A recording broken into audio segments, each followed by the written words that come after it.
Hello friends, welcome back to our channel Brishti's kitchen. আমি অনন্যা নিয়ে চলে এসেছি নতুন আরেকটা রেসিপি। আজকে রেসিপিটা দেখেই বুঝতে পারছো। রেসিপিতে যাওয়ার আগে আমরা বলি, আমার প্রত্যেকটা ভিউয়ার্স তোমরা কেমন আছো প্লিজ আমাকে জানিও। আই হোপ তোমরা সবাই ভালো আছো, আর তোমাদের শুভকামনায়, তোমাদের ভালোবাসাতে আমরাও সবাই ভালো আছি। তোমরা কে কেমন আছো প্লিজ আমাকে একটু কমেন্ট করে জানিও। আর হ্যাঁ, তার সাথে জানিও তোমরা কোথা থেকে কে কেমন ভিডিওটা দেখছো। তো চলো আজকে ভিডিওর মূল রেসিপিতে ফিরে যাই।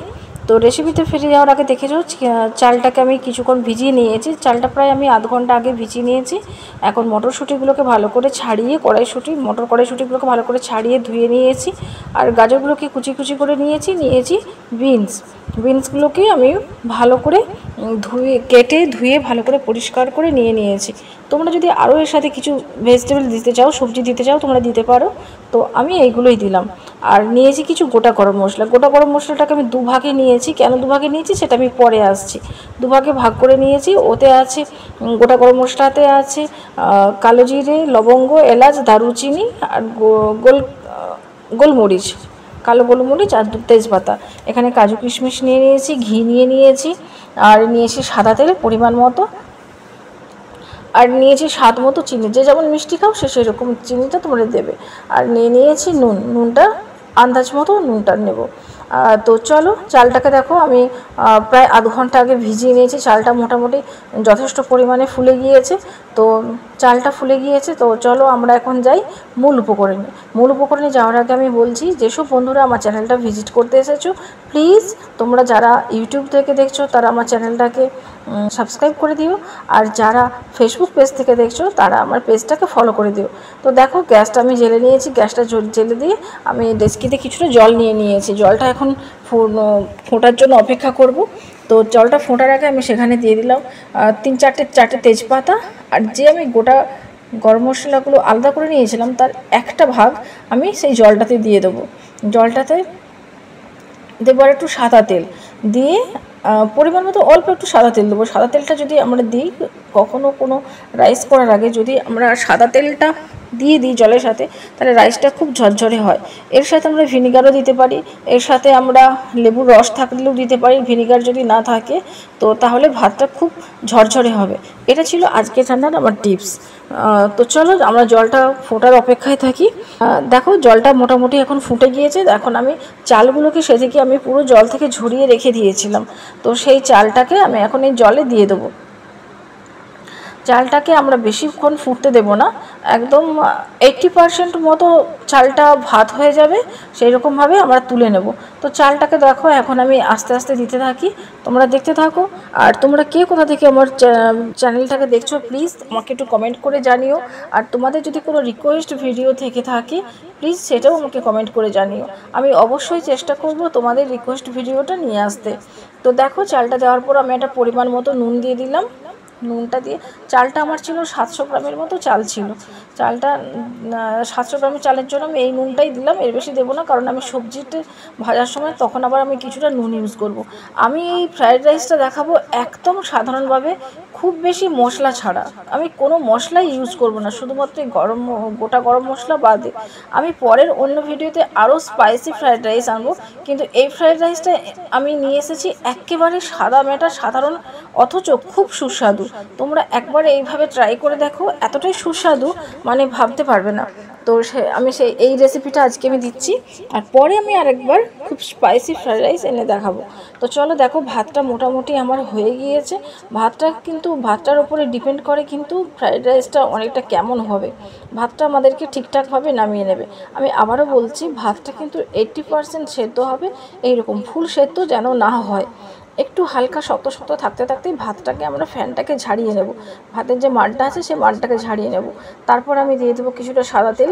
কেউ যদি চাও পুরো রান্নাটা ঘি দিয়েও করতে পারো, কিন্তু ঘি পুরো না দিয়ে তাতে যদি আমরা একটু সাদা তেলে ইউজ করি তাহলে আমার মনে হয় সেটা বেশি ভালো লাগে। তো সেই সাদা তেলে আমি কাজু আর কিশমিশগুলোকে একটু ভেজে নেব, খুব ডিপ ফ্রাই করবো না, একটু লালচে লালচে করে ভেজে নেব। দিয়ে তাকে আমি একটু সাইডে সরিয়ে মিডিলে আমি সেই বাকি গোটা গরম মশলাগুলোকে আমি দিয়ে দেবো। গোটা গরম মশলাটা আমি ততক্ষণ পর্যন্ত ভাজতে থাকবো যতক্ষণ না পর্যন্ত একটা সুন্দর ফ্লেভার বের হয়।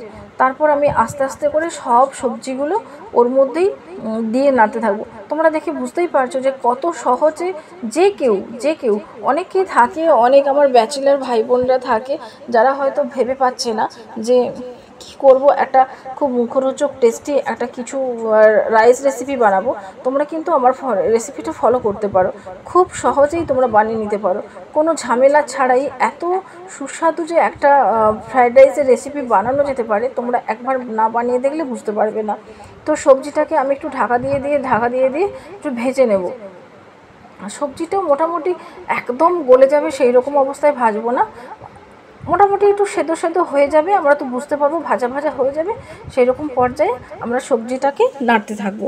আমি আবারও বলছি, আমার দেশে বিদেশে যেসব বন্ধুরা আমার চ্যানেলটা ভিজিট করতে এসেছো, যারা ইউটিউব থেকে দেখছো, প্লিজ আমার চ্যানেলটাকে সাবস্ক্রাইব করে আমার একটু পাশে থেকো।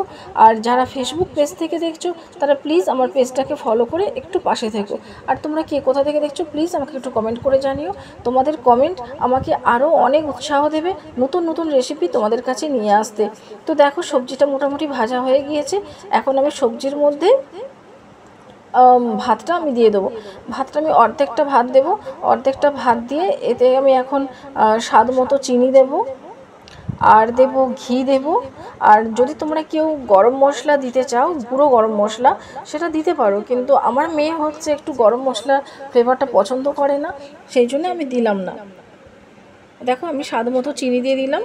তোমরা যে যেমনভাবে যতটা পরিমাণে মিষ্টি পছন্দ করো সেই রকম পরিমাণেই তোমরা চিনিটা দেবে। তো আমরা একটু মিষ্টি ফ্রায়েড রাইসটা ভালোবাসি, এই ফ্রায়েড রাইসটা আমরা একটু মিষ্টি ভালোবাসি, তাই আমরা একটু মিষ্টির পরিমাণটা বেশি দিলাম। এখন আর কিছুই না, ব্যাস সবজির সাথে রাইসটাকে ভালোভাবে মিশিয়ে নিলেই আমাদের রেডি হয়ে যাবে ফ্রায়েড রাইসটা। দেখো ফ্রায়েড রাইসটা কত কালারফুল হয়েছে না?